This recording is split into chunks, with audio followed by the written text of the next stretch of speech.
आहोत। त्याच्यामध्ये झोन 5 येथील आमचे सर्व इथे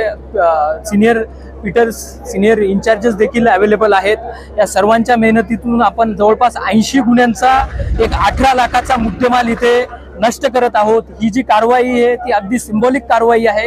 याच्यामध्ये आपल्याला सर्वांना एक क्लिअर मेसेज द्यायचा आहे की नायलॉनचा मांजा, सिंथेटिक थ्रेड, इंडस्ट्रियल थ्रेड हे अतिशय घातक आहेत। हे ज्याच्याने जीवितहानी सुद्धा होते, त्याच्यामध्ये पक्षी, प्राणी, मनुष्य या सर्वांची जीवितहानी होते। आपल्याकडे मागचे काही अनुभव आहेत, त्याच्यामध्ये बऱ्याच लोकांना आपला जीव देखील गमवावा लागलेला आहे।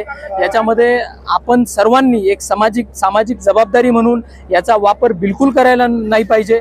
जर आम्हाला असा वापर करताना कुणी आढळून आले तर त्यांच्यावर आम्ही कायदेशीर कारवाई करतो। त्याच कायदेशीर कारवाईमध्ये आम्ही हे सर्व जप्त केलेलं होतं।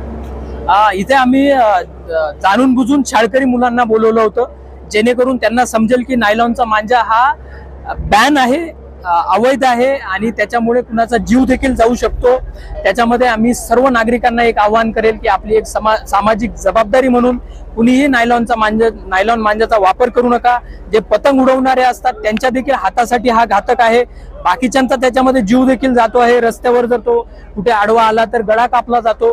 तर मी सर्वांना एक आवाहन करेल की आपल्याला कुठेही याचा जर वापर आढळून आला तर त्वरित आपण 112 नंबरवर कॉल करून माहिती द्यायची आहे। आपलं नाव देखील याच्यामध्ये गुप्त ठेवण्यात येईल आणि संबंधितांवर कडक कायदेशीर कारवाई देखील करण्यात येईल। नाही, आपण ही जी कारवाई एक सिंबॉलिक कारवाई आहे, याच्यामध्ये नष्ट होणार नाहीये।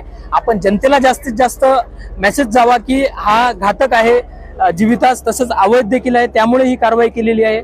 आपण हा मांजा आता पुढे नागपूर म्युनिसिपल कॉर्पोरेशन यांच्या ताब्यात देणार आहोत। ते याच्यामध्ये रिसायकल करतील आणि ज्या गोष्टी रिसायकल न होण्यासारख्या आहेत त्या ते डिस्ट्रॉय करतील। थँक्यू।